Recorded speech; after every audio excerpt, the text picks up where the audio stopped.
সিরাতুন নবী সাল্লাল্লাহু আলাইহি ওয়াসাল্লাম আলোচনা করবেন শেখ মতিউর রহমান মাদানী। আসসালামু আলাইকুম ওয়া রাহমাতুল্লাহি ওয়া বারাকাতুহু। ইন্নাল হামদালিল্লাহ নাহমাদুহু ওয়া নাস্তাঈনুহু ওয়া নাস্তাগফিরুহু ওয়া নাউযু বিল্লাহি মিন শুরুরি আনফুসিনা ওয়া মিন সাইয়্যাতি আমালিনা। মান ইয়াহদিহিল্লাহু ফালা মুদিল্লা লাহু ওয়া মান ইউদ্লিল ফালা হাদিয়া লাহু। ওয়া আশহাদু আল লা ইলাহা ইল্লাল্লাহু ওয়াহদাহু লা শারীকা লাহু ওয়া আশহাদু আন্না মুহাম্মাদান আবদুহু ওয়া রাসূলুহু সাল্লাল্লাহু তাআলা আলাইহি ওয়া আলা আলিহি ওয়া সাহবিহি ওয়া সাল্লামা তাসলিমান কাসীরা। আম্মা বাদ। সম্মানিত শ্রোতা দর্শক, আল্লাহ রাব্বুল আলামিনের প্রশংসা এবং প্রিয় রাসূল সাল্লাল্লাহু আলাইহি ওয়াসাল্লামের উপর সালাত ও সালামের পর আজ জুমাবার এশার সালাতের পরে ইসলামী সেন্টার দাম্মামে আমাদের ধারাবাহিক আলোচনা সিরাতুন নবী সাল্লাল্লাহু আলাইহি ওয়াসাল্লামের পর্ব নম্বর 40। আজ তারিখ 24শে সফর 1443 হিজরি মোতাবেক 1 অক্টোবর 2021। বিষয়বস্তু রাসূলুল্লাহ সাল্লাল্লাহু আলাইহি ওয়াসাল্লামের মদিনার কর্মসূচি। মদিনায় প্রথম পদার্পণ করে আগমন করে যেই কর্মসূচিগুলি হাতে নিয়েছিলেন, যেই গুরুত্বপূর্ণ কাজগুলি সর্বপ্রথম সম্পাদন করেছিলেন। নবী করিম সাল্লাল্লাহু আলাইহি ওয়াসাল্লাম যখন মদিনায় স্থির হলেন হিজরত করে এসে, তখন দিন দুনিয়ার ক্ষেত্রে বিভিন্ন যে কার্যক্রম রয়েছে সেগুলি এক একটি করে সাজাতে শুরু করলেন। সাথে সাথে দিনের দাওয়াতের কাজ তো সর্বদা দিন রাত চালিয়ে যাচ্ছিলেন। যেই গুরুত্বপূর্ণ কাজগুলি রাসূলুল্লাহ সাল্লাল্লাহু আলাইহি ওয়াসাল্লাম মদিনায় এসেই সম্পাদন করেছিলেন, তার প্রথম কাজ হচ্ছে মসজিদ নবীর নির্মাণ। রাসূলুল্লাহ সাল্লাল্লাহু আলাইহি ওয়াসাল্লামের মসজিদ, এই মসজিদের নাম হচ্ছে মসজিদুন নবী এবং মসজিদুর রাসূল সাল্লাল্লাহু আলাইহি ওয়াসাল্লাম। রাসূলুল্লাহ সাল্লাল্লাহু আলাইহি ওয়াসাল্লামের মসজিদ, সংক্ষেপে এটাকে মসজিদে নববী বলা হয়, মানে নবী সাল্লাল্লাহু মসজিদ। মসজিদে নববী মানে হচ্ছে কি নবী সাল্লাল্লাহু আলাইহি ওয়াসাল্লামের মসজিদ। কেন এটাকে নবী সাল্লাল্লাহু মসজিদ বলা হয়? কারণ নবী সাল্লাল্লাহু আলাইহি ওয়াসাল্লাম স্বয়ং নিজ মোবারক হাতের ভিত্তি স্থাপন করেছেন এবং এটি নির্মাণ করেছেন। এই জন্য এই মসজিদের নাম হচ্ছে আল মসজিদুন নববী আলা সাহেবিহি আফজালুস সালাতি ওয়া আতাম্মুত তাসলিম। নবী করিম সাল্লাল্লাহু আলাইহি ওয়াসাল্লাম মসজিদ নববী তৈরি করবেন, জায়গার প্রয়োজন। যেই জায়গায় নবী করিম সাল্লাল্লাহু আলাইহি ওয়াসাল্লামের উটনি, যেই উটনি বাহনে চেপে মক্কা থেকে মদিনায় হিজরত করে এসেছিলেন, সে উটনিটি বসে গেছিল এসে। কারণ সবাই তো নিজের বাড়ির দিকে নিয়ে যেতে চাইছিল, যে ইয়া রাসূলুল্লাহ আমার বাড়িতে আসেন, আমার বাড়িতে আসেন। উটের লাগাম ধরে সবাই টানাটানি করছিল, সাহাবায়ে কেরামগণ, আনসার যারা মদিনাবাসী। কিন্তু রাসূলুল্লাহ সাল্লাল্লাহু আলাইহি ওয়াসাল্লাম একটি কথা শুধু বলছিলেন, দাউহা ফাইন্নাহা মা'মুরা। এই উটনিটিকে ছেড়ে দাও বা স্ত্রীকে ছেড়ে দাও, এটা আল্লাহর পক্ষ থেকে আদিষ্ট আছে, মানে আল্লাহ ওকে আদেশ করে রেখেছে, ইলহাম করে রেখেছে। কারণ আল্লাহ রাব্বুল আলামিনের হাতে সমস্ত সৃষ্টির সব কিছুই। যেমন আমাদের অন্তর আল্লাহ রাব্বুল আলামিনের 2 আঙ্গুলের মাঝখানে, হাদিসে রয়েছে, আদম সন্তানের অন্তর হৃদয় আল্লাহ রাব্বুল আলামিন বাইনা ইসবাইন মিন আসাবিল্লাহ, আল্লাহ রাব্বুল আলামিনের 2 আঙ্গুলের মাঝে। ইউকাল্লিবুহা কাইফা ইয়াশা, আল্লাহ যেভাবে ইচ্ছা সেভাবে সেটাকে উলট পালট করেন, তাতে আবর্তন বিবর্তন করে থাকেন। এই জন্য একজন মানুষ কখনো ভালো, কখনো মন্দ, কখনো ভালো কাজের দিকে খুব আগ্রহী, কখনো মন্দ কাজের দিকে চলে যাচ্ছে। হচ্ছে না? হচ্ছে না? এক সময় খুবই খারাপ ছিল, এক সময় খুব ভালো হয়ে গেছে, দেখতে পাচ্ছেন অনেক আছে। এর বিপরীতে এক সময় খুবই ভালো ছিল আর হঠাৎ করে খুব খারাপ হয়ে গেছে। সুবহানাল্লাহ। এই জন্য হেদায়েতের পরে যেন গুমরাহির দিকে না চলে যান, আল্লাহ রাব্বুল আলামিনের কাছে দোয়া করতে থাকবেন, রব্বানা লা তুযিগ কুলুবানা বা'দা ইয হাদাইতানা ওয়া হাব লানা মিন লাদুনকা রাহমা ইন্নাকা আনতাল ওয়াহ্হাব। কোরআনে কারীমে আল্লাহ দোয়া শিখিয়ে দিয়েছেন সূরা আলে ইমরানে। রব্বানা লা তুযিগ কুলুবানা, আল্লাহ আমাদের অন্তরকে বাঁকা করে দিও না, অন্তরে বক্রতা সৃষ্টি করে দিও না, বা'দা ইয হাদাইতানা, আমাদের হেদায়েত করার পরে। তো যেই জায়গায় ওটনিটি বসে গিয়েছিল সেই জায়গাতে নবী করিম সাল্লাল্লাহু আলাইহি ওয়াসাল্লাম মসজিদ নির্মাণ করবেন, কিন্তু জায়গাটি দুই এতিমের ছিল। আর ওর পাশেই ছিল আবু আইয়ুব আনসারী রাদিয়াল্লাহু তাআলা আনহুর বাড়ি। তো যেমনই ওটনিটা ওখানে এসে ঘুরে এসে বসে গেল, গত সপ্তাহে আলোচনা করেছি বা তার আগের সপ্তাহে, তো তখন আবু আইয়ুব আনসারী কী করেছিলেন, তাড়াতাড়ি করে উটের পিঠে যে সিটটা রয়েছে উটের পিঠে বসার, সেটা নিয়ে নিজের বাড়িতে ঢুকিয়ে দিয়েছেন। তখন বললেন যে হ্যাঁ, যেখানে আমার সিট সেখানে আমি। তো আবু আইয়ুব আনসারী ভাগ্যবান হয়ে গেলেন নবী করিম সাল্লাল্লাহু আলাইহি ওয়াসাল্লামকে মেহমান হিসাবে পেয়ে। দুনিয়ার সবচেয়ে বড় মেহমান, সবচেয়ে ফজিলতপূর্ণ মর্যাদাপূর্ণ মেহমান রাসূলুল্লাহ সাল্লাল্লাহু আলাইহি ওয়াসাল্লাম আবু আইয়ুব আনসারীর বাড়িতে। সৌভাগ্য। এই জায়গাটুকু ছিল দুই এতিমের। ইচ্ছা করলে রাসূলুল্লাহ সাল্লাল্লাহু আলাইহি ওয়াসাল্লাম ফ্রিতে পেয়ে যেতেন, কারণ যখন নবী সাল্লাল্লাহু আলাইহি ওয়াসাল্লাম বললেন যে বাবা তোমরা জমিটা বিক্রি করো, আমরা মসজিদ তৈরি করব, তখন তারা বলেছে লা নাতলুবু সামানাহু ইল্লা মিনাল্লাহি তাআলা, আল্লাহ তাআলার কাছে আমরা এর মূল্য চাই, আপনার কাছে কোনো মূল্য চাই না, আমরা দান করে দেব। কিন্তু নবী সাল্লাল্লাহু আলাইহি ওয়াসাল্লাম সুযোগের সন্ধানী ছিলেন না, যেমন আজকাল কিছু মানুষরা আছে, বরং জবরদস্তি করে পিড়াপিড়ি করে দেবে না মানুষ। মানুষের সহ এরকম হয়েছে কৃপণ, তেমন যারা দান আদায় করে তারাও হয়ে গেছে ওই রকম। কিন্তু আসলে সুযোগের সন্ধানী হওয়া ভালো কাজ নয়, সবসময় নিজের ভদ্রতা বজায় রাখতে হয়, বিশেষ করে নিজের ব্যক্তি স্বার্থের ক্ষেত্রে। ব্যক্তি স্বার্থের ক্ষেত্রে বলতে কি বোঝায়, যেমন কেউ ফ্রিতে ভদ্রতার খাতিরে খাওয়াচ্ছে, আপনি ডেলি শুধু ফ্রি খাওয়া অভ্যাস করে নিয়েছেন, যখন ডেলি নাস্তা অফার করছে সেখানে নাস্তা নিয়ে আসি, অসুবিধা নেই, নিয়ে আসি, খারাপ জিনিস এগুলো। কথা বুঝতে পারছেন? সবসময় আপনার বন্ধু বান্ধব সাথী সঙ্গী আসছেন ইসলামিক সেন্টারে, চলো চা খাই, চলো বুফেতে, চলো নাস্তা করি, আর এই তো কাজ হয়ে গেছে, প্রতি সপ্তাহে তো আমাকে ডাকেন না, এক সপ্তাহ যদি ও ডাকে এক সপ্তাহ আপনি ডাকেন, আর না হলে যান না, আপনি খরচ না করতে পারলে যাবেন না, আমি খাবো না, কাউরি খাওয়াইতে পারবো না, সোজা কথা, সবচেয়ে ভালো কথা বোঝা গেছে। সুযোগের সন্ধানী হওয়াটা এটা অভদ্রতা, এটা কৃপণতা, এইরকমটা ভালো নয়, এতে মানুষের মান সম্মান কমে যায়। কিন্তু মানুষ চারিদিক থেকে দিতে চাইছে, অফার করছে, খাওয়াতে চাইছে, জাযাকাল্লাহ খায়র, আমার দরকার নেই, আপনার নিজের মান মর্যাদা ঠিক রাখলেন। রাসূলুল্লাহ সাল্লাল্লাহু আলাইহি ওয়াসাল্লাম সম্পর্কে মুনাফিকরা যেন বলার সুযোগ না পেয়ে যায়, মুশরিকরা ইহুদিরা বলার সুযোগ না পেয়ে যায় যে দেখো দেখো এই যে মোহাম্মদ কি শুরু করেছে, আসার পরে এই যে এতিমের জমিটা বেমানি করে নিল, দখল করে নিল, বলতো না, কারণ দুশমন সুযোগে থাকে, এই সুযোগ দেননি কখন রাসূলুল্লাহ সাল্লাল্লাহু আলাইহি ওয়াসাল্লাম। আপনিও আমিও এই নবীর জীবনী থেকে শিখবো, সিরাতুন নবী থেকে শিখবো যে আমরা দুশমনকে কখনো সুযোগ দেবো না বলার, যথাসাধ্য মিথ্যে বলবে, বানিয়ে বলবে, বাড়িয়ে বলবে, তার বিচার আল্লাহর কাছে হবে, কিন্তু আমি আপনি নিজে থেকে সুযোগ দেব না, যথাসাধ্য। এ হচ্ছে শিক্ষণীয় বিষয়, সিরাতুন নবী সাল্লাল্লাহু আলাইহি ওয়াসাল্লাম থেকে শিখতে হবে এবং আমল করতে হবে। হাদিসের পরে সিরাতুন নবী, নবীর জীবনী আমাদের জন্য শিক্ষণীয় এবং আদর্শ, উসওয়া হাসানা, লাকাদ কানা লাকুম ফি রাসূলিল্লাহি উসওয়াতুন হাসানা, রাসূলুল্লাহ সাল্লাল্লাহু আলাইহি ওয়াসাল্লাম পুরো জীবনটা আমাদের জন্য উত্তম আদর্শ। তো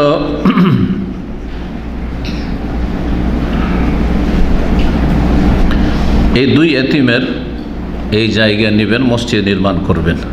এই জায়গাটি লম্বা চড়া 100 হাত করেছিল, 100 হাত লম্বা, 100 হাত চওড়া ছিল। এই জায়গা ফ্রি তারা দিতে চেয়েছিল, কিন্তু রাসূলুল্লাহ সাল্লাল্লাহু আলাইহি ওয়াসাল্লাম নেননি। সামিনুনি হায়াতাকুম, তোমাদের এই জায়গাটুকু আমাকে মূল্যের বিনিময়ে, পয়সার বিনিময়ে বিক্রি করো, আমাকে দিয়ে দাও, মসজিদ তৈরি করব। এই জায়গাতে ছিল মুশরিকদের কবর। মদিনায় তো মুশরিকরা বাস করতো, আওস খাজরাজ যারা পরে আনসার হইল, ইসলাম কবুল করে, তারা কে ছিল? মুশরিক ছিল, তারা পৌত্তলিক, মক্কার লোকের মতো। এরা কি করতো? প্রতিমা পূজা করত। এই দুটো বংশ, আওস এবং খাজরাজ, এরা অধিকাংশ প্রায় সব মুসলিম হয়ে গেছে, কিছু মুনাফিক হয়ে মারা গেছে, যেমন আব্দুল্লাহ বিন উবাই মুনাফিকের দল এই সব বংশ থেকে ছিল। আর বাকি 3টা বংশ ছিল ইহুদিদের বংশ, বানু কাইনুকা, বানু নাজির আর বানু কুরাইজা, তাদের ইতিহাস ইনশাআল্লাহ তাআলা আসবে। মদিনার পর্ব আমরা শুরু করেছি। এখানে বলে নেওয়া ভালো যে এতদিন পর্যন্ত যে আলোচনাগুলি আমরা করেছিলাম সেগুলি মক্কি জীবন সম্পর্কে ছিল। রাসূলুল্লাহ জীবনের দুটো দিক রয়েছে, একটা হচ্ছে মক্কি জীবন আর একটা হচ্ছে মাদানী জীবন বা মদিনার জীবন। মক্কি জীবনের উপর আমাদের প্রায় 39-40টা আলোচনা, আজকে 40 নম্বর পর্ব। আর এখন থেকে যতগুলি আলোচনা হবে সবগুলি হবে নবী সাল্লাল্লাহু আলাইহি ওয়াসাল্লামের মদিনার জীবনের সিরাত বা ঘটনাবলী। রাসূলুল্লাহ সাল্লাল্লাহু আলাইহি ওয়াসাল্লাম যে জায়গাটুকু নিলেন ক্রয় করে মসজিদ নির্মাণের জন্য, সেই জায়গায় মুশরিকদের পুরনো কবর ছিল। সেই জায়গাটি বিরান হয়েছিল, অনাবাদ, উঁচু নিচু হয়েছিল। অনাবাদ থাকলে উঁচা নিচা হয়ে থাকে। কিছু খেজুরের গাছ ছিল, সেখানে কিছু কাঁটাযুক্ত গারকাদ নামক গাছ, যে মদিনায় খুব বেশি হতো, এই গারকাদের গাছ ছিল। এই গারকাদ কাঁটাযুক্ত গাছ মদিনার বিভিন্ন জায়গায় ছিল। বিশেষভাবে যেই জায়গাতে যে বাকির কবরস্থান রয়েছে এই জায়গা আরও বেশি ছিল। এই জন্য এই বাকির কবরস্থানের দুটো নাম হাদিসে এসেছে, একটা আল বাকি, এই জায়গাটির নাম কি আল বাকি, আর আল যদি সরিয়ে দেন যখন বাংলায় বলে তখন বাকি জায়গাটির নাম। আর আরেকটা হচ্ছে বাকিউল গারকাত। গারকাত নামক কাঁটাযুক্ত গাছের এলাকা এই বাকি, যেখানে খুব এই কাঁটাযুক্ত ঘাস বা গাছ জন্মতো, ওই বাকি। তো বাকির দুটো নাম হাদিস এসেছে, বাকিউল গারকাত আর না হয় আল বাকি। কিন্তু জান্নাতুল বাকি কোনো হাদিস আসেনি। নবী সাল্লাল্লাহু আলাইহি ওয়াসাল্লামের জীবনীর সিরাতুন নবীর প্রাচীন যুগের কোনো কিতাবে কোনো রেওয়ায়েতে আসেনি। তো এই মদিনার কবরকে জান্নাতুল বাকি বলা আর মক্কার কবরকে জান্নাতুল মুআল্লা বলা, এটা হচ্ছে সুফি বেদাতপন্থী পীর মুরিদের ব্যবসায়ী ভারত, বাংলাদেশ, পাকিস্তান, ইরান, আফগানিস্তান আর তুরস্ক এসব দেশের বেদাত, এসব দেশের বেদাত। আরবরা এখনও, আরবদের সাথে যদি আরবি বলতে পারেন, এই জায়গা এটা কবরস্থানের নাম কি, তো কি বলবে? আল বাকি বলবে। কি বলবে? আর না হলে কবরস্থান, উর্দু হচ্ছে কবরস্থান আর আরবিতে মাকবারা, বলবে মাকবারাতুল বাকি। কি বলবে? মাকবারাতুল বাকি। যখন 91-এ যে দাম্মামের কবরস্থান আছে, মাকবারাতুল দাম্মাম লেখা আছে, দাম্মামের কবরস্থান। মদিনার কবরকে জান্নাত বলতে হবে, মার কবরস্থানকে, আর মক্কার কবরকে জান্নাত বলে জান্নাতুল মুআল্লার জান্নাতুল বাকি, এটা হচ্ছে বিদাতি পরিভাষা। এইরকমই রাসূলুল্লাহ সাল্লাল্লাহু আলাইহি ওয়াসাল্লামের কবরকে রওজা বলা বেদাতি ভাষা, বেদাতি কথা। যেসব কবরগুলির পূজা হচ্ছে ভারত, বাংলাদেশ, পাকিস্তানে পীর মুরিদের দেশে, ওগুলোর নাম মাজার বলা বেদাতি ভাষা। কথা বোঝা? সবগুলি কবর, সবগুলি কবর। হাদিস পড়ে দেখবেন যে নবী সাল্লাল্লাহু আলাইহি ওয়াসাল্লামের কবরকে হাদিসে কোথাও রওজা বলা হয়নি, একটিও হাদিস পাবেন না। মাজার পর্যন্ত বলা হয়নি। কি বলা হয়েছে? কবরুন নবী সাল্লাল্লাহু আলাইহি ওয়াসাল্লাম, নবী সাল্লাল্লাহু আলাইহি ওয়াসাল্লামের কবর, নবী সাল্লাল্লাহু আলাইহি ওয়াসাল্লামের কবর, এইভাবে হাদিস এসেছে, অনেক হাদিস এসেছে। একবার আমি এই মর্মে হাদিসগুলি একসাথে কালেক্ট করে আলোচনা করেছিলাম অনেক পুরাতন যুগে। তো সাহাবায়ে কেরামরা নবী সাল্লাল্লাহু আলাইহি ওয়াসাল্লামের কবরকে কি বলতেন? কবর বলতেন, বেয়াদবি নয়। আব্দুল কাদের জিলানীর কবর কবর, শাহজালালের কবর কি কবর, মাজার নয়। বোঝা গেছে? খাজা মঈনুদ্দিন চিশতির কবর কবর, মাজার নয়। কথা বোঝা গেছে না? মাজার মানে জিয়ারতের স্থান, শিরকি জিয়ারতের স্থান, বেদাতি জিয়ারতের স্থান। কারণ যারা পাকা কবরগুলি জিয়ারত করতে যায়, ওই মৃত ব্যক্তির কাছে, ওই কবরওয়ালার কাছে চাইতে যায়, রোগ ভালো হবে, তো ছেলে মেয়ে পাওয়া যাবে, বালা মুসিবত দূর হবে, মনস্কামনা পূরণ হবে, এইসব শিরকি জিয়ারত করতে যায়। আর না হয় বেদাতি জিয়ারত, যে ওখানে গেলে আল্লাহর ওলি শুয়ে আছে, সুতরাং আল্লাহর ওলি জিয়ারত। জিয়ারতের জন্য সফর করা এক জায়গা থেকে আরেক জায়গায়, এটা বেদাতি জিয়ারত। কবর জিয়ারত করবেন আখিরাত স্মরণ করার উদ্দেশ্যে, কবর জিয়ারত করবেন আপনি দোয়া করার জন্য। আপনার আশেপাশে যে কবরগুলি আছে এগুলোতে আখিরাত স্মরণ হবে। আর আখিরাত স্মরণ হবে ভাঙা চূড়া, বসে গেছে, মাটি ধসে চলে গেছে, এগুলো কবর দেখলে বেশি আখিরাত স্মরণ হবে, যে আমাকে একদিন এইরকম কবরে বাস করতে হবে, যেখানে আমাদের এলাকা বড় বড় হোমড়া চুমড়াগুলো, বড় বড় প্রভাবশালীগুলো এখানে কবরের মাটিতে মিশে গেছে। জি, আমার আব্বা চলে গেছেন, আমার দাদা চলে গেছে, আমার পূর্বপুরুষরা চলে গেছে, আমাদের পূর্বপুরুষদের কবরস্থান, ওগুলো দেখলে বেশি আখেরাচরণ হবে এবং দোয়ার ক্ষেত্রে তারা বেশি হকদার, আপনার বংশধার আত্মীয় স্বজন যারা। কথা ঠিক না? তাহলে বাপের কবরকে মাজার বলছেন না, মায়ের কবরকে মাজার বলছেন না, আর কবরে শিরক হইলে, ওরস লাগলে, বেদাত হইলে মাজার, এগুলো বেদাতি ভাষা। এইসব ভাষা থেকে তওবা করতে হবে। বেদাত থেকে মুক্ত হইলে এইসব ভাষা থেকে তওবা করতে হবে। নবী করিম সাল্লাল্লাহু আলাইহি ওয়াসাল্লাম সাহাবায়ে কেরামদেরকে নিয়ে এই যে মুশরিকদের কবর ছিল, মুশরিক যারা কাফের অবস্থায় মারা যায় তাদের সম্মান নেই, সুতরাং তাদের কবর কোনো সম্মান নেই, তার কুফরের শিরকের অবস্থায় মারা গেছে, সুতরাং তাদের কবরকে সরিয়ে দেওয়া যেতে পারে, তার কবরকে উঠিয়ে ফেলে দেওয়া যেতে পারে। পক্ষান্তরে মুমিনের কবরকে, প্রথম কথা হচ্ছে যেখানে কবর দেবেন সেখান থেকে শারঈ কোনো কারণ, যদি যুক্তিসঙ্গত কারণ না হয়, তাহলে আপনি কবরকে সরাইতে পারবেন না আপনার স্বার্থে। আপনার স্বার্থে কবরকে সরাইতে পারবেন না। যেমন আপনার স্বার্থ, কবরটা আমার বাপের বা দাদার হয়ে গেছে এমন জায়গায়, এখন ওখানে করে একটা রুম হয়ে যাবে, ভিটামাটির দাম অনেক হয়ে গেছে, শহর, ঢাকা শহরের মতো জায়গায় এইখানে একটা রুম তৈরি হয়ে যাবে, কয়েকতলা হয়ে যাবে, ও এখানে একটা দোকানপাট হয়ে যাবে, এগুলো আপনার স্বার্থ, কবর সরানো হারাম, যাবে না। বুঝতে পারছেন কি না? জি। কিন্তু যদি দিনের স্বার্থে হয় তাহলে কবর সরানো যাবে। দিনের স্বার্থে মানে মসজিদের ভিতরে কোনো জাহেল মূর্খ বেদাতি কবর দিয়েছে, আপনার এখন তৌহিদ বুঝেছেন, সুন্নত বুঝেছেন, মসজিদে কবর দেওয়া হারাম, তাহলে কি করতে হবে? কবর পরে, মসজিদ আগের, তাহলে মসজিদ অধিকার রাখে এই জায়গার, কারণ আগে মসজিদ নির্মাণ হয়েছে, তাহলে কবরকে কি করতে হবে? সেখান থেকে সসম্মানে সরিয়ে দিতে হবে, হাড়হাড্ডি যা আছে উঠিয়ে কবরস্থানে দাফন করে দিতে হবে।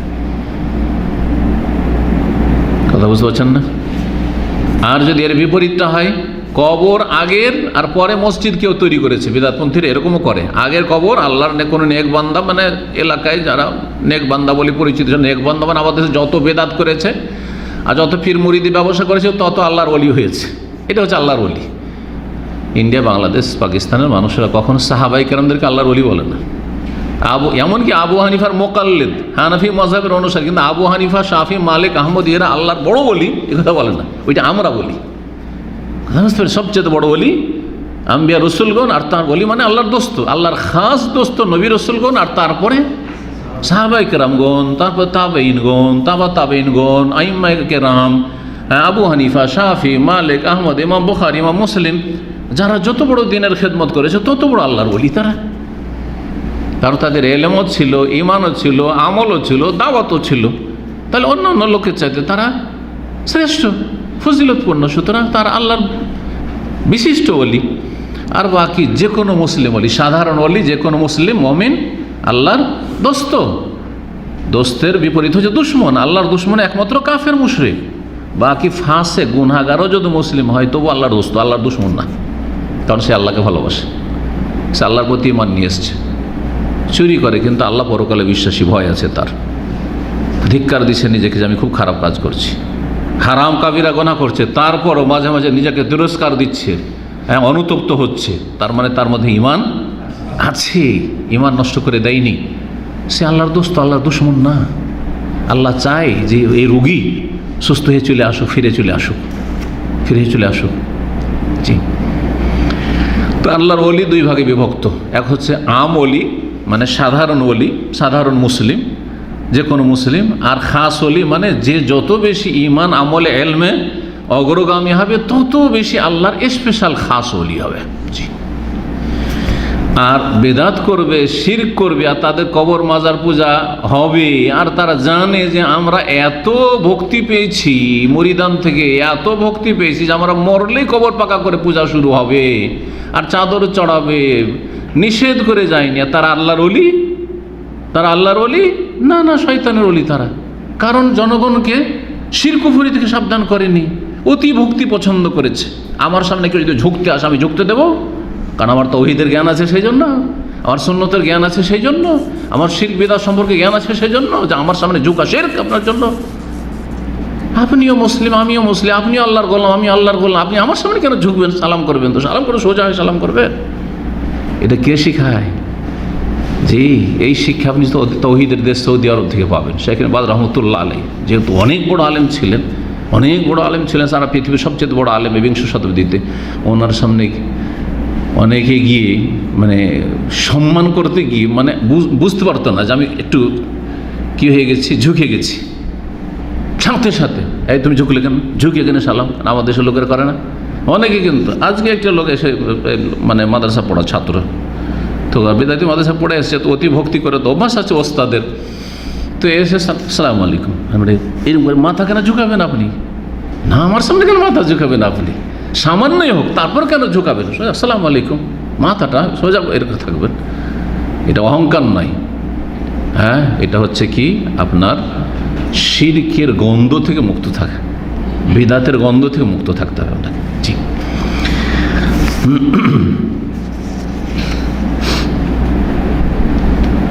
তো মুশরিকদের কবরগুলি যেগুলো পুরনো কবর ছিল সেগুলিকে উঠিয়ে ফেলে দেওয়া হলো।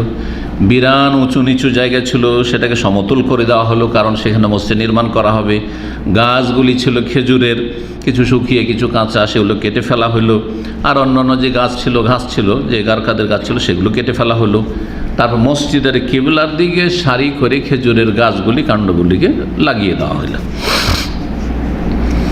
মসজিদের যে ভিত্তি স্থাপন করা হলো তার জন্য 3 হাত গভীরতা করা হলো, খনন করা হলো, মানে 3 হাত নিচু থেকে ভিত্তি স্থাপন করা হলো। দেয়াল তৈরি করা হলো কাঁচা ইট এবং কাদামাটি গাড়া। কাদামাটি গাড়াই না বলেন, গাড়া বুঝেন তো, গাড়া না বুঝেন না? এখন তো সিমেন্টের গাঁথনি হয়েছে। একসময় কারো মনে আছে যে ইট আমাদের দেশে যে পাকা বাড়ি করতো আমাদের দেশের লোকেরা, তো মাটির গাঁথনি করতো, মানে ইটের মাঝখানে মাটির গাড়া দিত, সিমেন্ট ছিল না। সিমেন্টের গাড়া দেওয়াতে, সিমেন্টের গাঁথনি হওয়াতে একটা হয়েছে যে 10 ইঞ্চির বেশি করে না। অনেক জায়গায় দেয়াল শুধু 5 ইঞ্চি, কারণ বিল্ডিং দাঁড়িয়ে আছে কিসের ওপর? পিলারের ওপর। কিন্তু একসময় কিন্তু পিলার টিলার হইতো না। পুরোনো যুগে যেগুলো দালান বাড়ি দেখেছেন সেগুলোতে পিলার ফিলার হইতো না, তো পুরো ছাদটা দাঁড়িয়ে থাকতো কিসের ওপর?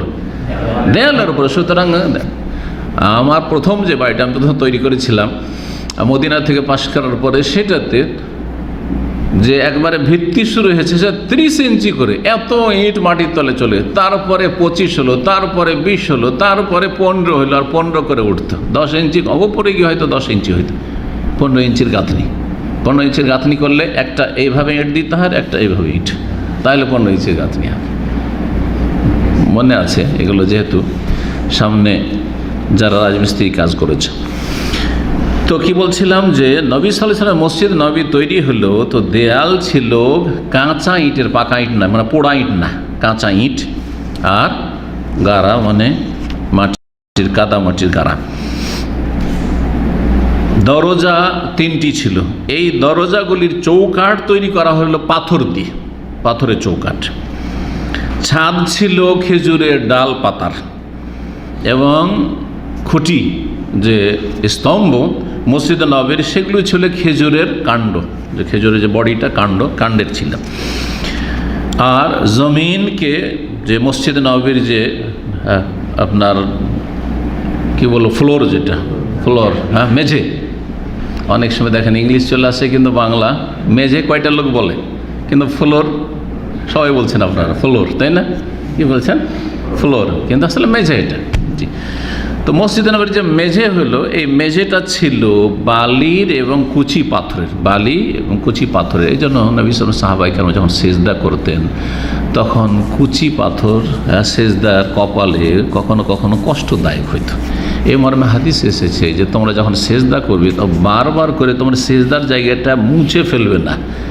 যদি খুব জরুরি হয় যে কুচি পাথর আছে আর কচকচ করে লাগছে, মনে হচ্ছে ঢুকে যাচ্ছে, হয় না?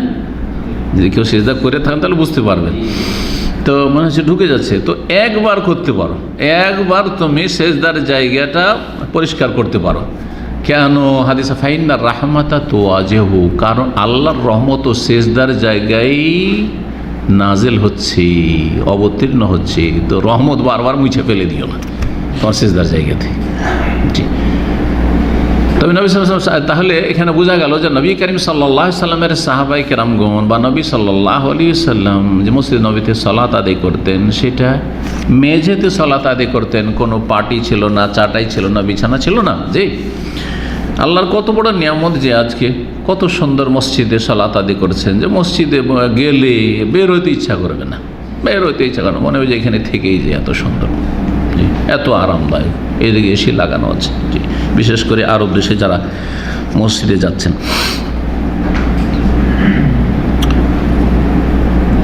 মসজিদের দরজা কয়টি ছিল বললাম? 3টি দরজা ছিল। জি, কিবলা ছিল কোন দিকে? কিবলা ছিল উত্তর দিকে। এখন কিবলা কোন দিকে আছে? দক্ষিণ দিকে কিবলা আছে, কারণ মক্কা হচ্ছে মদিনা থেকে দক্ষিণ দিকে। এখন তো নবী সাল্লাল্লাহু আলাইহি ওয়াসাল্লাম যখন মদিনায় তশরিফ নিয়ে আসলেন, তখন আল্লাহ রাব্বুল আলামিন হুকুম দিলেন যে এখন থেকে বাইতুল মুকাদ্দাসকে সামনে করে কিবলা বানিয়ে সালাত আদায় করো।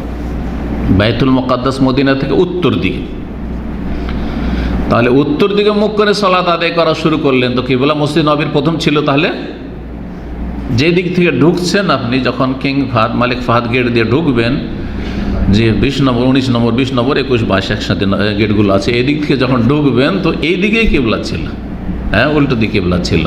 এটা কতদিন চলেছিল? 16 থেকে 17 মাস, মানে 16.5 মাস। সহিহ বুখারী মুসলিমের হাদিস রয়েছে, রাসূলুল্লাহ সাল্লাল্লাহু আলাইহি ওয়াসাল্লাম মদিনা আসার পরে 16-17 মাস, মানে 16.5 মাস। 16 মাস কয়দিন? দিনে দিনে ধরলে আপনার 16 মাসই হতো, কিন্তু মাসে মাসে ধরলে এই মাসের 15 দিন, ওই মাসের 15 দিন, এরকম করে ধরলে 17 মাস। ওই জন্য 17 মাস এসছে, বর্ণনাকারী সন্দেহ নেই। তো 16-17 মাস কী করলেন? বাইতুল মুকাদ্দাসকে কিবলা বানিয়ে সালাত আদায় করলেন। আল্লাহ রাব্বুল এই হুকুম কেন করেছিলেন? এ তো হিকমত বা রহস্য বা তত্ত্ব ছিল। মদিনায় ইহুদিরা বাস করত, আর ইহুদিদের পবিত্র ভূমি হচ্ছে প্যালেস্টাইন, আর ইহুদিদের পবিত্র স্থান হচ্ছে আপনার বাইতুল মুকাদ্দাস। বাইতুল মুকাদ্দাস ইব্রাহিম আলাইহিস সালামের দেশ, ইসহাক আলাইহিস সালামের দেশ, বনি ইসরায়েলদের দেশ, ওটা মাতৃভূমি। বনি ইসরায়েলদের সব নবীগুলি এখান থেকে এসছেন, শাম দেশ থেকে। তো তাদের অনুকূলে যদি ইবাদত বন্দেগী হয়, কিবলা হয়, তাহলে তারা কি ভাববে? জান্না রে, এরা তো আমাদের কাছাকাছি রে, আমাদের সাথে তো এদের মিল আছে রে, সুতরাং এটা তাদের জন্য সহযোগী হবে হককে। আর দিন ইসলাম হচ্ছে দিন হক, হক সত্যকে, ইসলামকে কবুল করার ক্ষেত্রে সহযোগী হবে। আর আশা করা যায় ইহুদিরা হয়তো এই কট্টরপন্থী, ইসলামের কট্টর দুশ্মনেরা হয়তো ইসলামে দীক্ষিত হবে, ইসলাম কবুল করে নেবে, কিন্তু তা হয় নাই। কারণ আল্লাহর দ্বীনের এবং রাসূলুল্লাহ সাল্লাল্লাহু আলাইহি সাল্লামের মুমিন মুমিনাতের সবচেয়ে বড় দুশ্মন পৃথিবীতে এই দুটো জাতি, এক হচ্ছে ইহুদি জাতি, আর একটা হচ্ছে মুশরিক বহুত্ববাদী পৌত্তলিক জাতি। জি, আল্লাহ কোরআনে কেন বলছেন? লাতাজাদান্না আশাদ্দান নাস আদাওয়াতান লিল্লাযিনা আমানুল ইয়াহুদ ওয়াল্লাযিনা আশরাকু। জি, পক্ষান্তরে খ্রিস্টান অনেক ইসলাম গ্রহণ করেছে, তখনও এখনো দেখেন কত খ্রিস্টান ইসলাম গ্রহণ করেছে, কিন্তু হিন্দু বুদ্ধিস্ট কয়টা ইসলাম গ্রহণ করেছে? হ্যাঁ, আর ইহুদি তো খুঁজেই পাবেন না আপনি, বছরকে বছর চলে যাচ্ছে, হয়তো একটা ইহুদি ইসলাম কবুল করে না। ইহুদির আল্লাহর গজব রয়েছে, আল্লাহর ক্রোধ। আর যদি আল্লাহর কার উপর রাগ থাকে, ক্রোধ, তো কী করে ওর অন্তর ফিরবে? চেষ্টা নেই। আল্লাহর ক্রোধটা, আল্লাহর গজব এমনিতে হয়নি, স্বভাব দোষে তাদের হয়েছে। তাদের বদমাইশির কারণে, তাদের সীমালঙ্ঘন কারণে, তাদের আল্লাহর সাথে বেয়াদবি, আম্বিয়া রসুলগণকে খুন করা, তাদের চরম ধৃষ্টতার কারণে তারা আম্বিয়া রসুলকে খুন করেছে। এমনকি মুহাম্মদ সাল্লাল্লাহু আলাইহি রাহমাতুল্লিল আলামিন তাকে খুন করার জন্য একাধিকবার চেষ্টা চালিয়েছে, কিন্তু আল্লাহ তাদেরকে ব্যর্থ করেছেন। তো যার ফলে ইহুদিদেরকে আল্লাহ হেদায়েত নসিব করেন না, চেষ্টা করেন না, হেদায়েত নসিব হয় না। মুসলিম সমাজের যারা গোমরা, তাদের অবস্থা ঠিক ওই রকমই, বিদআতপন্থী তাদের অবস্থা ওই রকমই।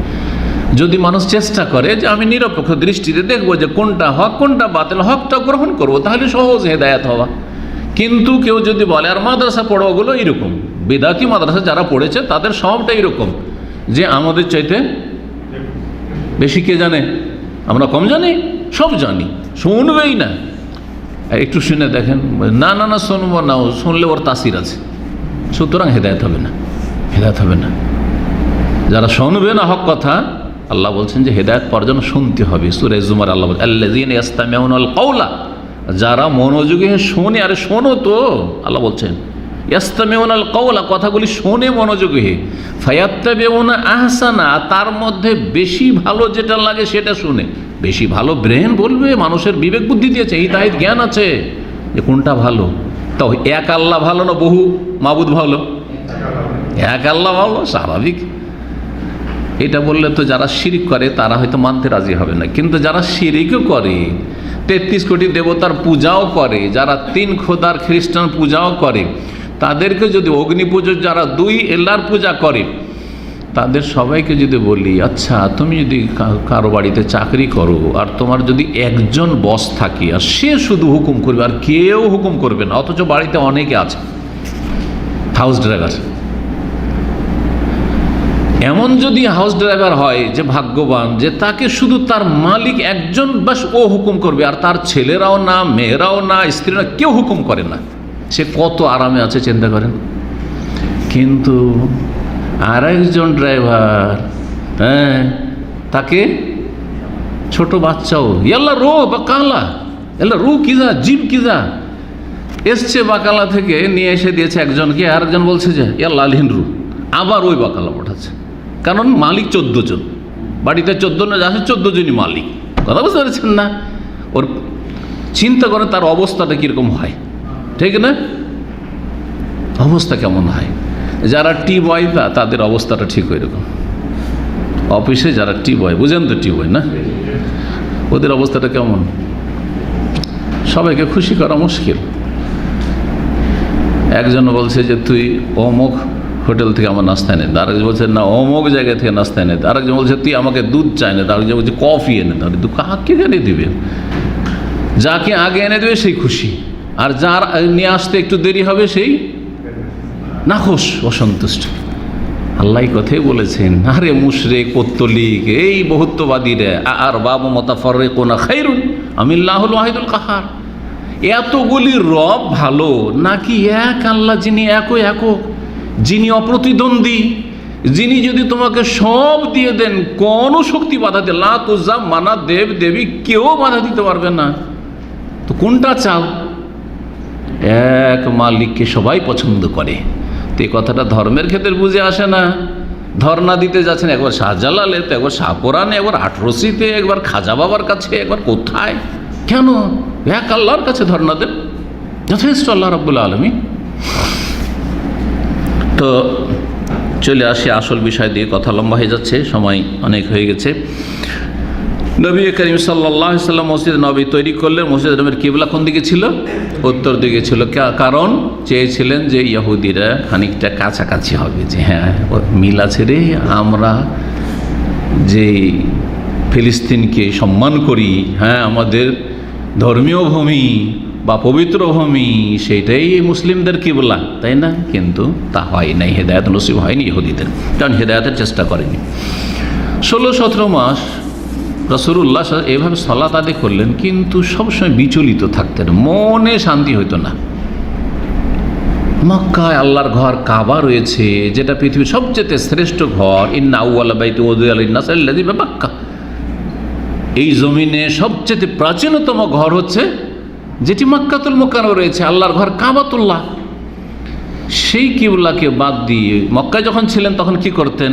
মক্কায় যখন ছিলেন নবী সাল্লাল্লাহু আলাইহি ওয়াসাল্লাম হিজরতের আগে, তখনও সালাত আদায় করতেন। তখন তাকে হুকুম ছিল যে হে নবী, তুমি এবং তোমার সাথী সঙ্গী যারা মুমিন মুমিনাত, তারা এমনভাবে সালাত আদায় করো যে কাবা ঘরও সামনে থাকে কিবলা, আর বাইতুল মুকাদ্দাসও সামনে থাকে।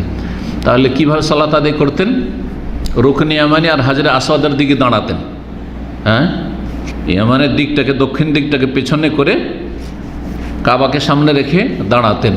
তাহলে কি হতো? কাবাও সামনে থাকতো আর এদিকে বাইতুল মুকাদ্দাস সামনে থাকতো। কিন্তু মদিনা আসার পরে দুটো তো একসাথে করা যাবে না, কারণ মদিনা দুটোর মাঝখানে, তো বাইতুল মুকাদ্দাস সামনে করলে কাবা পিছনে হয়, আর কাবাকে সামনে করলে বাইতুল মুকাদ্দাস পিছনে হয়। তখন 16-17 মাস এই হুকুমটি ছিল। পরে আল্লাহ রাব্বুল আলামিন সূরা বাকারাতে বেশ কিছু আয়াত নাযিলের মাধ্যমে কিবলার পরিবর্তন ঘটালে, যেটাকে তাহওয়িলুল কিবলা বলা হয়। কাদ নারা তাকাল্লুবা ওয়াজহিকা ফিস সামাই ফালানুওয়াল্লিয়ান্নাকা কাদ নারা তাকাল্লুবা ওয়াজহিকা ফিস সামাহ, আকাশের দিকে তাকাতেন নবী সাল্লাল্লাহু আলাইহি সাল্লাম ওহির অপেক্ষায়, যে কখন যে ওহি আসছে, কখন যে আল্লাহ বলবেন যে তুমি কাবার দিকে মুখ ফিরিয়ে দাও, কাবা দিয়ে মুখ ফিরিয়ে দাও। ফালানুওয়াল্লিয়ান্না কিবলাতান তারদাহ, আল্লাহ বলছেন তোমাকে অচিরেই শীঘ্রই এমন কিবলার দিকে ফিরিয়ে দেবো যেটা তুমি পছন্দ করছো, ভালোবাসছো, ওইদিকে করিয়ে দেবো।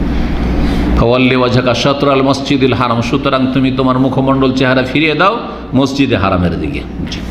কিবলার পরিবর্তন হয়ে গেল। তো প্রথম কিবলা ছিল 16-17 মাস উত্তর দিকে। রাসূলুল্লাহ সাল্লাল্লাহু আলাইহি ওয়াসাল্লাম সাহাবায়ে কেরামদেরকে নিয়ে এই মসজিদে নবী নির্মাণ করছিলেন। পাথর এবং যে কাঁচা ইঁটগুলি নিয়ে আসছিলেন মুহাজিরিন আনসারদেরকে সাথে করে, নিজেও সশরীরে তাতে শরিক ছিলেন। এমন না যে শুধু হুকুম চালাচ্ছিলেন তোমরা করো বা দেখছিল। আজকালকার মালিকরা কি করে, মালিক নাই, সাধারণ একটু ফোরম্যান হইলো ও ছুঁয়ে দেখবে না, ও শুধু দেখছে, তাই না? না না না, নবী করিম সাল্লাল্লাহু আলাইহি ওয়াসাল্লাম খন্দকের যুদ্ধের সময় নিজেও পরীক্ষা খন্দক খনন করে শরিক হয়েছেন, নিজে খনন করেছেন। এবং মসজিদ নবী নির্মাণের সময়ও নিজেই সাহাবায়ে কেরামদের সাথে ইট নিয়ে আসছিলেন, পাথর নিয়ে আসছিলেন এবং নির্মাণে সশরীরে শরিক ছিলেন। এবং তার সাথে সাথে সক্রিয়তা ভালো রাখার জন্য, যাতে করে অ্যাক্টিভিটিস থাকে আর ক্লান্তি না আসে, সেই জন্য কবিতার আবৃত্তি করেছিলেন রাসূলুল্লাহ সাল্লাল্লাহু আলাইহি ওয়াসাল্লাম এবং সাহাবায়ে কেরামগণ, যার মাধ্যমে তাদের আরও সক্রিয়তা বৃদ্ধি পেত। মসজিদ নববী যখন তৈরি হলো, তার সাথে সাথে মসজিদ নববীর সাথে লাগা এখনকার কিবলা দক্ষিণ দিকে।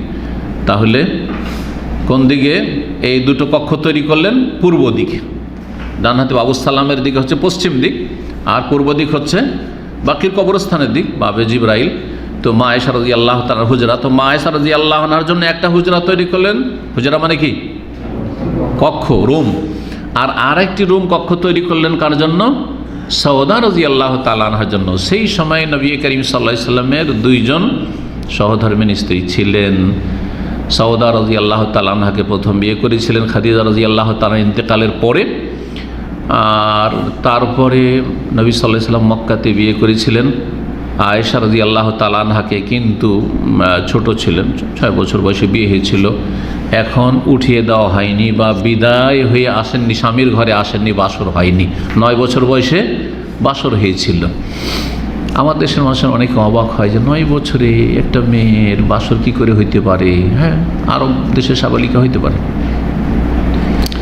গরম দেশে অল্প বয়সে ছেলে মেয়েরা সাবালক সাবালিকা হয়ে যায়।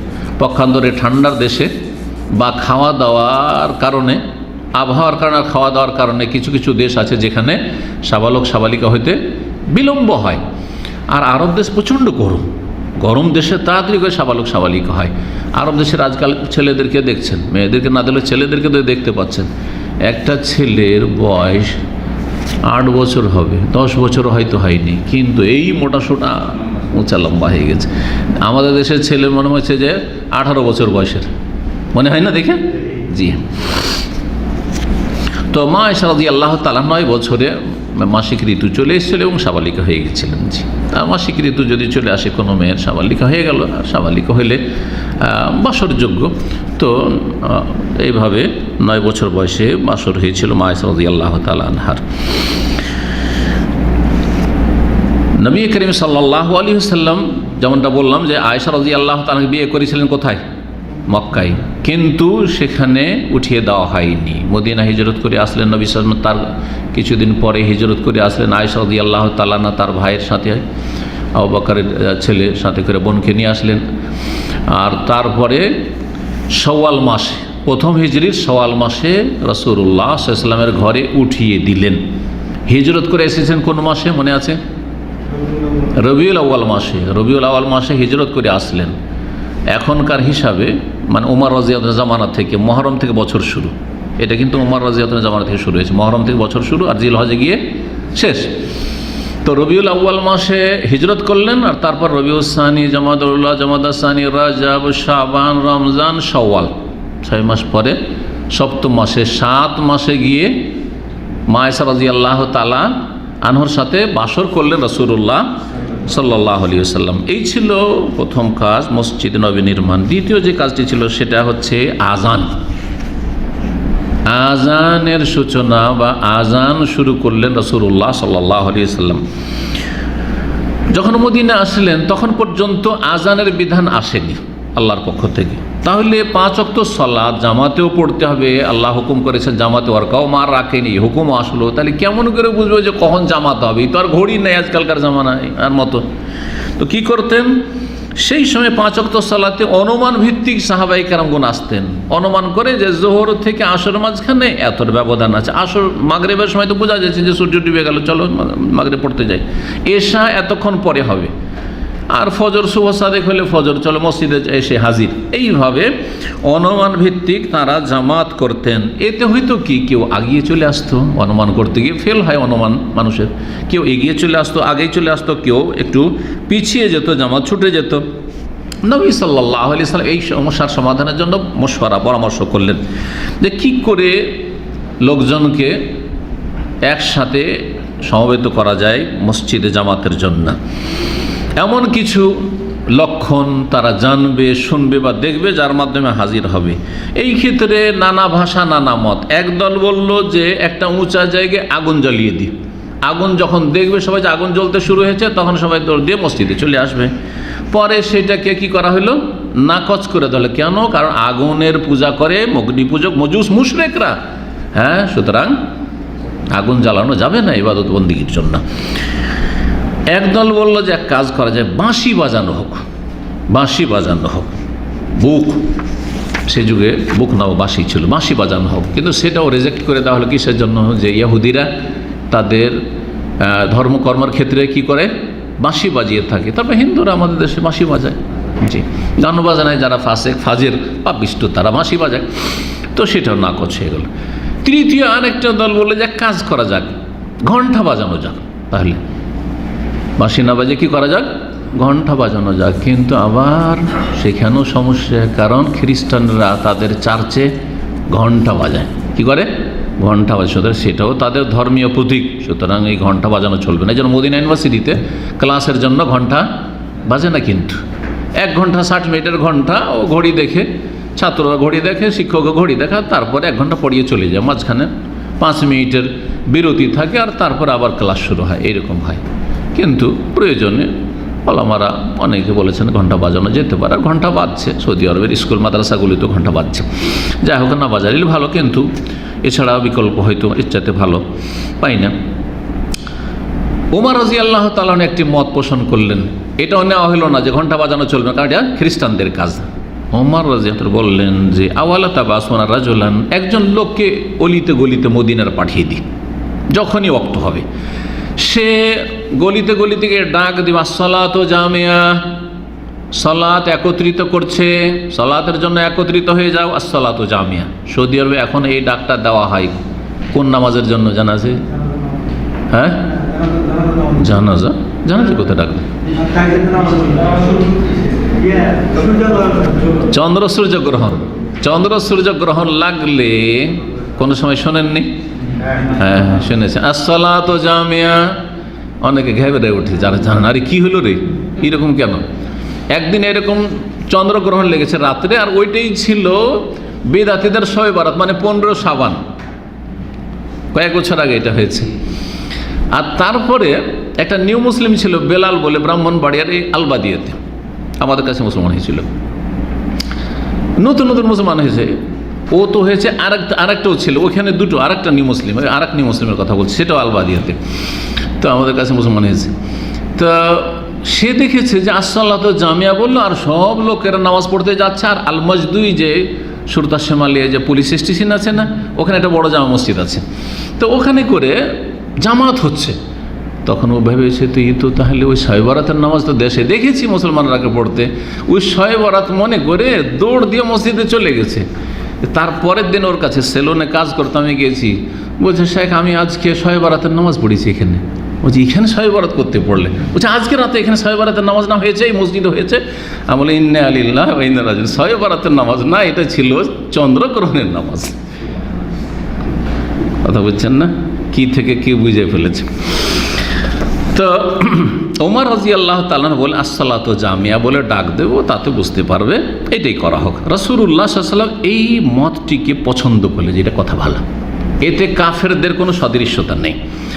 আমল শুরু করে দিলেন যে গলিতে গলিতে গিয়ে ডাক দেবে।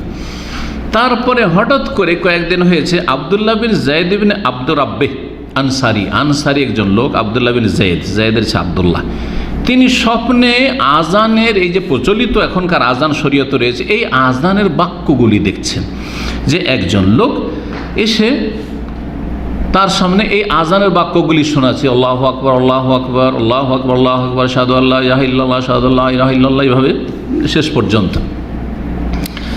স্বপ্ন দেখার পরে নবী করিম সাল্লাল্লাহু আলাইহি ওয়াসাল্লামের কাছে আসলো সকালে, আসার পর ইয়া রাসূলুল্লাহ, আমি আজকে রাত্রে দেখেছি যে একজন লোক আমাকে এই স্বপ্নে দেখাচ্ছে যে তোমরা তোমাদের সালাতের জন্য এইরকম করে ডাকো, হাইয়া আলাস সালাহ হাইয়া আলাল ফালাহ, তাতে রয়েছে এগুলো স্বপ্নে দেখা। কিন্তু কে স্বপ্নে দেখছে? সাহাবী স্বপ্ন দেখছেন। নবী করিম সাল্লাল্লাহু আলাইহি ওয়াসাল্লামের কাছে স্বপ্ন বর্ণনা করলেন, তখন বল ইন্নাহা লারুয়া হাক্কুন, এটি সত্য স্বপ্ন, এটি হচ্ছে সত্য স্বপ্ন। দেখেন, ভালো করে মনে রাখেন, তাহলে গুমরাহ করতে পারবে না, পথভ্রষ্ট করতে পারবে না, কখনো পথভ্রষ্ট হবেন না। স্বপ্নের ক্ষেত্রে কতকে পথভ্রষ্ট হয়েছে। স্বপ্নের ক্ষেত্রে আপনার যে দেশীয় এক জামাতি ইখওয়ানি বক্তা কিভাবে পথভ্রষ্ট হয়ে নিজের দিন দুনিয়া সব বরবাদ করলো, বুঝতেই পারছেন না কীভাবে বরবাদ করলো? স্বপ্নের পিছনে পড়ে গুমরাহ হয়ে গেছে ইখওয়ানি জামাতি। একটু কাছে এসছিল হকের, আর তারপরে এত দূরে চলে গেছে, স্বপ্ন ছাড়ার কিছুই বুঝে না। স্বপ্নকেও কোরআন হাদিসের মতো ধর্ম মনে করে নিয়েছে, যার ফলে গুমরাহ হয়ে গেছে। তো গুমরাহ হওয়ার কারণে আল্লাহর যে মার পড়লো, যে দুনিয়ারও মার পড়লো, আর আখিরাত তো আছে যদি তওবা করে সংশোধন করে ফিরে না আসে।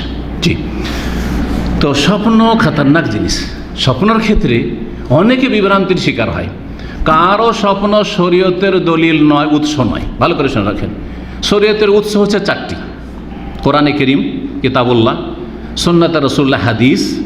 3 নম্বর হচ্ছে এজমায়ে উম্মত, উম্মতের কোনো মাসলায় যদি এজমা ঐক্যমত হয়ে থাকে। আর 4 নম্বর হচ্ছে কিয়াস মানে একটা মাসলা অস্পষ্ট আর একটা মশলা হচ্ছে স্পষ্ট মাসলা যেটা কোরআন হাদিস আছে, তার ওপর যেটা অস্পষ্ট মাসলা সেটাকে কিয়াস করা। কিয়াস মানে শুধু খোঁড়া যুক্তি নয়। আচ্ছা, কিয়াস কখন চলবে? যখন কোরআন হাদিসে স্পষ্ট দলিল পাচ্ছেন না, তখন। স্পষ্ট দলিল বিরোধী কিয়াস আর বিরোধী এজমা, এটা চলবে না। যেমন বেদাতপন্থীদের দাবি হচ্ছে যে 4 মযহাবের একটা মানতে হবে, এজমা হয়ে গেছে। মিথ্যা কথা, কারণ কোরআন হাদিস বিরোধী কোনো এজমা চল। কোরআন হাদিস কি বলছে? যে আল্লাহর আনুগত্য করো, রসুলের আনুগত্য করো নিঃশর্ত, আর আলেমের আনুগত্য শর্ত সাপেক্ষ। দলিল পাওয়া গেলে মানবে, আবু হানিফা, শাফি, মালিক, আহমেদের কথা, দলিল বিপরীত হলে ছুঁড়ে ফেলবে। এটা না শিক্ষা দেওয়া হয়েছে? সুতরাং এই খোঁড়া এজমা উম্মত চলবে না। তো ইসলামের উৎস কয়টি বললাম? 4টি। 5 নম্বর, যারা স্বপ্নকে ইসলামের উৎস করতে গেছে তারাই পথভ্রষ্ট হয়েছে, দুনিয়া আখেরাতে ক্ষতিগ্রস্ত হয়েছে। তার একজন এই কথা বুঝতে পারছেন? জি। তো এই স্বপ্ন কিন্তু কোনো মূল্য রাখত না যদি না রাসূলুল্লাহ সাল্লাল্লাহু আলাইহি ওয়াসাল্লাম এই বাক্যটি বলতেন, এবং নবী সাল্লাল্লাহু আলাইহি ওয়াসাল্লামের জীবদ্দশায় যদি এই স্বপ্ন না হইত। নবী সাল্লাল্লাহু আলাইহি ওয়াসাল্লাম বেঁচে আছেন, স্বপ্ন দেখলেন সাহাবী, আর এসে এই স্বপ্ন বর্ণনা করলেন, তখন নবী সাল্লাল্লাহু আলাইহি ওয়াসাল্লাম স্বপ্নটিকে কি করলেন? স্বীকৃতি দিলেন যে ইন্নাহা লারুয়া হাক্কুন, এটা হচ্ছে সত্য স্বপ্ন। তখন আর স্বপ্ন থাকলো না, তখন হাদিস হয়ে গেল। কি হয়ে গেল সেটা? যেমন আয়াতুল কুরসির ফজিলত কে বয়ান করেছিল? বুখারীতে হাদিস আছে। ইবলিস শয়তান, ওই যে চুরি করতে এসেছিল খেজুর, ধরা খেলো 3 দিন, আবু হুরায়রা ধরলেন, আর তারপরে আয়াতুল কুরসির ফজিলত শিখে চলে গেল যে তুমি যদি রাত্রে ঘুমাবার আগে আয়াতুল কুরসি পড়ে নাও, তাহলে লাম ইয়াজাল আলাইকা মিনাল্লাহি হাফিজুন ওয়ালা ইয়াকরুবুকা শয়তান, আল্লাহর পক্ষ থেকে হেফাজতকারী হবে, আর শয়তান তোমার কাছাকাছি আসবে না। মুআল্লিম, শিক্ষক কে ছিল? শয়তান শিখিয়ে দিয়েছিল। শয়তানের চাইতে খারাপ কিছু আছে? ইবলিস শয়তান, সে শিখিয়ে দিচ্ছে। তো সেটা কি দলিল হইতো? কিন্তু ফজরে এসে আবু হুরায়রা যখনই হাজির হয়েছেন মসজিদে, নবী সব ওহীতে তো জেনে নিয়েছেন, আলেমুল গায়ব না, কিন্তু ওহীতে জেনে নিয়েছেন যে রাত্রে শয়তান মানুষের রূপ ধরে, চোরের রূপ ধরে চুরি করতে এসেছিল ফেতরার খেজুর মসজিদ নববীতে, আর আপনার সাহাবী আবু হুরায়রা এইভাবে তাকে ধরেছে।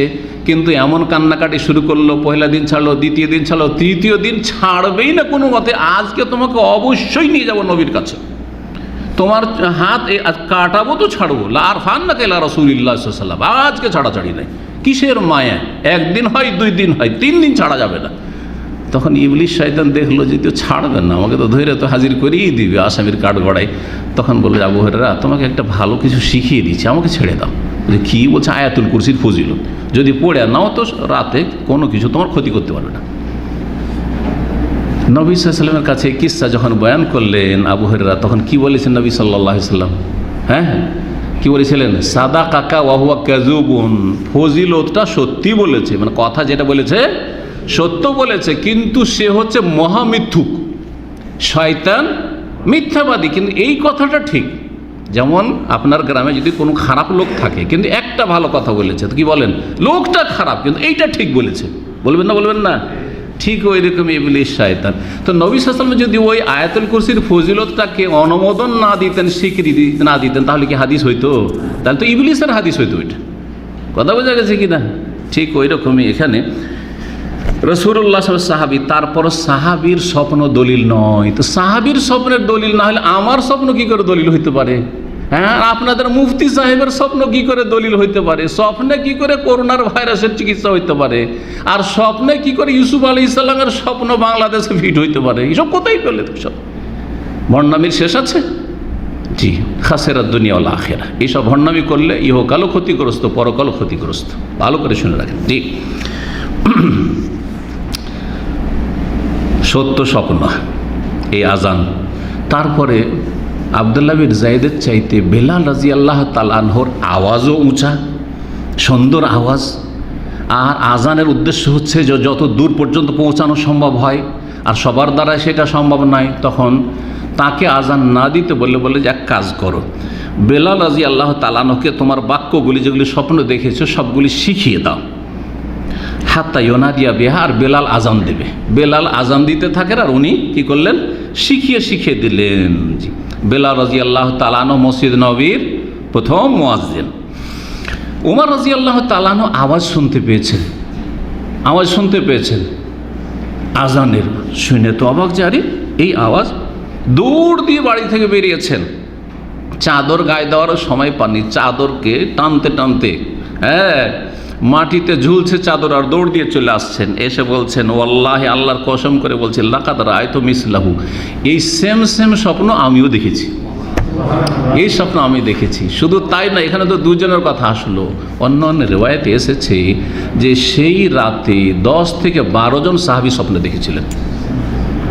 তারপরও দলিল নয় যদি নবী সাল্লাল্লাহু আলাইহি ওয়াসাল্লাম এটাকে স্বীকৃতি না দিতেন। যখন নবী স্বীকৃতি দিলেন, তার মানে কি হয়ে গেল? হাদিস হয়ে গেল। যেমন একাধিক দিন বিভিন্ন সময় এরকম ঘটনা ঘটেছে। একদিন নবী সাল্লাল্লাহু আলাইহি ওয়াসাল্লামের পিছনে এক সাহাবী নামাজ পড়েছেন, সামি আল্লাহু লিমান হামিদা যেমন শুনেছেন, তখন উনি কি বলেছিলেন? রব্বানা লাকাল হামদু হামদান কাসীরান তাইয়্যিবান মুবারাকান ফি, যেটা আমাদের দেশে আহলে হাদিসরা আমল করে। কিন্তু রব্বানা লাকাল হামদু হামদান কাসীরান তাইয়্যিবান মুবারাকান ফি, সালাম ফেরার পরে নবী সাল্লাল্লাহু আলাইহি ওয়াসাল্লাম বলছেন, মানিল মুতাকাল্লিফ আনিফান, একটু আগে কে এই কথাগুলি বলছিল, নতুন কথাগুলি? ভয় আর কেউ বলে না যে কি করেছি না করেছি, এ তো নিজেতে বলে দিয়েছি, মনে হয় ভুল করেছি, তাই না? কেউ কথা বলে না। তারপরে বারবার জিজ্ঞাসা, কে তোমাদের মধ্যে কে এই কথাগুলি বলল? শেষখানে ওই লোক ভয়ে স্বীকার, ইয়া রাসূলুল্লাহ আনা, আমি এই কথাগুলি বলেছি। নবী সাল্লাল্লাহু আলাইহি ওয়াসাল্লাম বলছে, ভয় করিও না, আমি দেখছি 30-এর বেশি ফেরেশতা দৌড় দিয়ে ছুটে আসছে এই তোমার মূল্যবান ফজিলতপূর্ণ বাক্যগুলির নেকি আকাশে নিয়ে যাওয়ার জন্য। তাহলে সাহাবী বললে সেটা সুন্নত হইতো না, কিন্তু নবী সাল্লাল্লাহু আলাইহি ওয়াসাল্লাম জীবদ্দশায় আছেন আর তিনি স্বীকৃতি দিলেন, ফজিলত বয়ান করে দিলেন, তখন কি হয়ে গেল? এটা হাদিস হয়ে গেল। ওটা কি হয়ে গেল? তাকরীর, অনুমোদন। জি, তো ওমর রাদিয়াল্লাহু তাআলা আনহু বললেন যে আমি এরকম স্বপ্নে দেখেছি। তারপরে এই আজান ইসলামের একটি নিদর্শন হিসাবে সেই দিন থেকে চালু হয়ে গেল। আর কিয়ামত পর্যন্ত ইনশাআল্লাহ তাআলা যতদিন মুমিন মুসলিম থাকবে জমিনে আজান ইনশাআল্লাহ তাআলা হতে থাকবে, যতদিন সালাত থাকবে। আল্লাহ যেন এই সালাতের হেফাজতের আমাদের সকলকে তৌফিক দান করেন। আর একটি গুরুত্বপূর্ণ কাজ করলেন, সময় চলে যাচ্ছে, সংক্ষেপে সেটা বলি। সেটা হচ্ছে আনসার এবং মুহাজিরিনদের মাঝে ভ্রাতৃত্ব বন্ধন স্থাপন করে দেওয়া। মুআখাত, ভ্রাতৃত্ব বন্ধন, দোস্তি লাগিয়ে দেওয়া। দেশের লোকেরা দোস্ত লাগায় না, মিতা লাগায়, দোস্ত লাগায় না। আমাদের দেশের লোকেরা আর খুব খাতির টাতির জমা, ওর সাথে খুব খাতির, নিজের মায়ের পেটের ভাই চাইতে বেশি খাতির। কিন্তু এগুলো দুনিয়াদারি আসলে। কিন্তু মুহাজির আনসারদের যে ভ্রাতৃত্ব স্থাপন করে দিয়েছে এটা ছিল দিনের খাতিরে। একজন মুহাজির, একজন আনসার, 90 জন এইরকম ছিলেন। 90 জন সাহাবী ছিলেন, যাদের অর্ধেক ছিলেন মুহাজিরিন, অর্ধেক ছিলেন আনসার।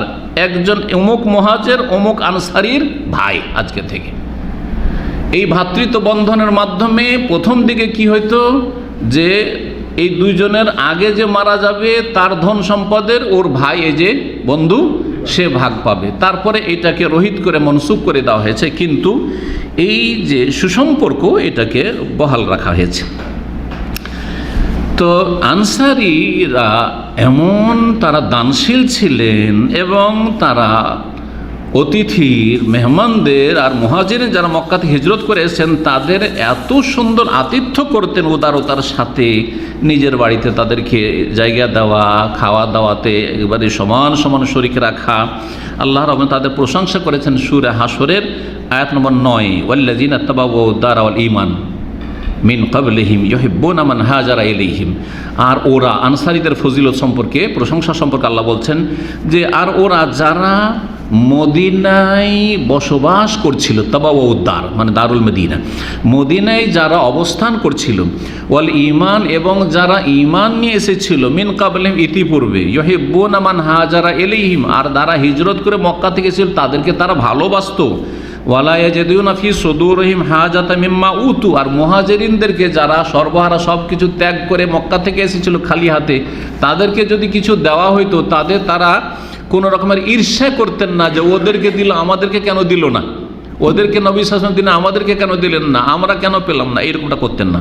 বরং নিজের ধন সম্পদ নিজে না খেয়ে তাদেরকে খাওয়াইতেন। ওয়ায়ুসিরুনা আলা আনফুসিহিম, নিজেদের ওপর আনসারীরা অন্যদেরকে অগ্রাধিকার দিতেন, প্রাধান্য দিতেন। ওয়ালাউ কানা বিহিম খাসাসা, ক্ষুধার্ত থাকা সত্ত্বেও নিজে না খেয়ে মুহাজির ভাইদেরকে খাওয়াতেন।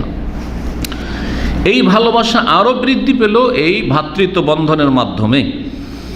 একজন আনসারী আর একজন মুহাজির এইভাবে ভ্রাতৃত্ব বন্ধন কায়েম করে দিলেন। তাদের আপোষে বিশেষ খাতির থাকবে, সম্পর্ক থাকবে।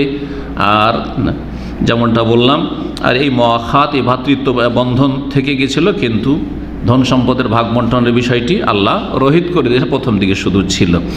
এই যে ভ্রাতৃত্ব বন্ধন কায়েম করেছে, এর জন্য বসেছেন নবী সাল্লাল্লাহু আলাইহি ওয়াসাল্লাম আনাস বিন মালিক রাদিয়াল্লাহু তাআলার বাড়িতে। আনসারীরা মুহাজিরিনদেরকে এত ভালোবাসতো যে আনসারীরা বলে যে আমাদের খেজুর বাগান আছে, আর আমার মুহাজির ভাইরা এসছে খালি হাতে, ওদের বাড়ি নেই, ঘর নেই, খাবার দাবার ব্যবস্থা নেই, আমাদের বাগানকে ভাগাভাগি করে নেব, অর্ধেক আমার থাকে, অর্ধেক দিয়ে দিই আমার ভাইকে। এইরকম কে দিবে নিজের জমি জায়গায়, যে আমার 10 বিঘা জমি আছে 5 বিঘা দিয়ে দিলাম, হ্যাঁ আম বাগান আছে আমার 5 বিঘা ওকে দিলাম, 5 বিঘা আমার থাকলো, কে আছে দুনিয়াতে? এই ছিল আনসারীদের বৈশিষ্ট্য, আল্লাহর যাদের প্রশংসা করেছেন। যখন তারা অফার করলেন মুহাজিরিনদেরকে যে আমরা ভাগাভাগি করে নেব ভাই, আপনাকে অর্ধেক দেবো, আমার কাছে অর্ধেক থাকবে, সুযোগের সন্ধানী তারাও ছিলেন না, কারণ তারা নবীর খাঁটি সঙ্গী। বলে না না না, আমরা নেব না, আপনাদের জমি জায়গা বাগান আমরা কেন নিব না, আমরা খেটে খাবো। তখন আনসারীরা যখন দেখলেন যে না, আমাদের মুহাজির ভাইরা তো আমাদের বাগান নিতে চাই না, অস্বীকার করলো, তখন বললেন এক কাজ করো, তাহলে আমাদের বাগানে আমাদের সাথে একটু কাজ করো, সহযোগিতা কাজ করো, আর যে ফল টল হবে খেজুরের, হ্যাঁ বাগানে বা আঙ্গুর বাগানে, সেগুলো আমরা 50-50 করে নেবো, অর্ধেক করে নেবো। এদান তাকফুন আল মৌনাতা, আমাদের সাথে একটু কাজকাম করেন, নুশরিকুকুম ফিস সামারা, ফল ভাগাভাগি করে নেবো, অর্ধেক আপনার থাকবে, অর্ধেক আমাদের থাকবে। এটা মুহাজিরিনরা সাদরে গ্রহণ করলেন। সাদ বিন রবি রাদিয়াল্লাহু তাআলা আনহু প্রখ্যাত আনসারী সাহাবী ছিলেন এবং মদিনার ধনাঢ্য ব্যক্তি ছিলেন। তার যে বন্ধু আব্দুর রহমান আউফ, ভ্রাতৃত্ব বন্ধন কায়েম করে দেন তার কার সাথে? আব্দুর রহমান বিন আউফের সাথে, যিনি মুহাজির ছিলেন। আব্দুর রহমান আউফকে জানেন তো, 10 জন যে জান্নাতের সুসংবাদ প্রাপ্ত তার একজন। আব্দুর রহমান বিন আউফকে বলছেন যে ভাই, তুমি তো আমার বন্ধু, দোস্ত, তোমার সাথে নবী সাল্লাল্লাহু আলাইহি ওয়াসাল্লাম ভ্রাতৃত্ব বন্ধন কায়েম করে দিয়েছেন। তো আমার যে ধন সম্পদ, জমি জায়গা যা আছে, বাগান টাগান সব আধা আধি করে নি, অর্ধেক আপনার, অর্ধেক আমার। আর আমার 2টো স্ত্রী আছে, আর আপনার তো বাড়ি নেই, ঘর নেই, স্ত্রী নেই, কোনো রকম করে থাকার জায়গার ব্যবস্থা আমি করে দেবো। আর আমার 2টো স্ত্রী আছে, আমার একটা স্ত্রী যথেষ্ট। আমি এক কাজ করছি, আমার একটা স্ত্রীকে তালাক দিয়ে দিই, আর তারপর ইদ্যত কেটে যাবে, আপনি ওইটাকে বিয়ে করে নেন, কারণ আপনি তো মোহর টোহর দিতে পারবেন না, তো করেন। সুবহানাল্লাহ, কি আছে দুনিয়াতে ইসলামের খাতিরে স্ত্রীকে অফার করতে, আমার স্ত্রী তুমি নিয়ে নাও, 2টো আছে, একটা নিয়ে নাও, আমার একটাই যথেষ্ট। আল্লাহু আকবার। সুযোগের সন্ধানী যে কাজ হয়ে গেছে, বন্ধুর স্ত্রী পেয়ে গেছে নাকি না? সুবহানাল্লাহ। যখন এই কথা বললেন, আব্দুর রহমান বললেন, বারাকাল্লাহু লাকা ফি আহলিকা ওয়া মালিকা, আল্লাহ আপনার পরিবার, স্ত্রী আর আপনার ধন সম্পদে বরকত দিক, আল্লাহ আরও বৃদ্ধি করুক। আমি কিচ্ছু নেব না ভাই, আমি আপনার বাগানও নেব না, জমি জায়গাও নেব না, আপনার স্ত্রীও নেব না, আপনার স্ত্রী আপনার থাক, আপনার ধন সম্পদ আপনার থাক। আইনা সুকুকুম, আমাকে বাজার দেখে দেন, আপনাদের মার্কেট হাট কোথায় লাগে, বাজার কোথায় লাগে। কারণ মক্কার লোকেরা ব্যবসা বাণিজ্য বুঝতেন। ফাতাল্লু আলা সুকে বানু কাইনুকা, ইহুদিদের বাজার এক ছিল বানু কাইনুকার, বলে দিলেন যে অমুক জায়গায় আছে। সেই দিন সকালে গেলেন আব্দুর রহমান আউফ বিজনেস করতে, আর সন্ধ্যাবেলা ফিরে এসেছেন মাশাআল্লাহ বড় লাভবান হয়ে। কিছু পনির নিয়ে এসেছেন, কিছু ঘি নিয়ে এসেছেন, লাভবান হয়ে চলে এসেছেন। কয়েকদিন পরে বেশ ধন সম্পদের মালিক, মাত্র কয়েকদিনের ব্যবধানে ধন সম্পদের মালিক হয়ে গেছেন কে? আব্দুর রহমান বিন আউফ। আর তারপরে বিয়ে করে ফেলেছেন, বিয়ে করেছেন একটু জাফরান। এই জাফরান থেকে আমার দেশের লোকেরা কি করে, হলুদ মাখা শুরু করে দিয়েছে ছেলেকে আর মেয়েকে। আর সেটাকে বাড়তে বাড়তে এমন করেছে হিন্দুদের মতো যে হলুদ মাখার অনুষ্ঠান, আর সব বেগানা পুরুষ ওই মহিলাকে মেয়েকে মাখাচ্ছে, আর ওই দেবরকে মাখাচ্ছে, ভাবিরে, আর খালাতো বোন, আর মামাতো বোন, আর ফুফাতো বোন, আর নোংরামির শেষ নেই। নাউযুবিল্লাহ মিন যালিক। এগুলোর কোনো প্রমাণ নেই, হলদি মাখার কোনো প্রমাণ নেই। কিসের প্রমাণ আছে? জাফরান। তাও নিজেও কেউ লাগিয়ে দিয়েছিল, কোনো মহিলা লাগিয়ে দিয়েছিল, কোনো পুরুষে লাগিয়ে দিয়েছিল, এগুলো কোথায় পেলেন? জাফরান কিসের জন্য? জাফরান লাগালে শরীরটা চকচক করে, যেমন আপনারা ফ্রেশ হচ্ছেন, জুমার দিনে ফ্রেশ হচ্ছেন না, একটু ক্রিম ট্রিম লাগাচ্ছেন। তো জাফরানের রং দেখলেন তার গায়ে, দেখে জিজ্ঞাসা নবী সাল্লাল্লাহু আলাইহি ওয়াসাল্লাম যে মাহিয়াম, কি ব্যাপার, তোমাকে খুব সুন্দর সুন্দর লাগছে। আব্দুর রহমান, কি ব্যাপার? বলছে তাজাওয়াজতু ইমরাত মিনাল আনসার, আনসারি এক মেয়েকে বিয়ে করেছি ইয়া রাসূলুল্লাহ। মাত্র কয়েকদিনের মধ্যে আলহামদুলিল্লাহ বরকত দিয়েছেন আল্লাহ, আর আনসারি এক মেয়েকে বিয়ে করেছেন। এখানে আজকের আলোচনা শেষ হলো। সাল্লাল্লাহু আলাইহি ওয়া সাল্লাম নবিয়িনা মুহাম্মদ ওয়া আলা আলিহি ওয়া সাহবিহি আজমাইন।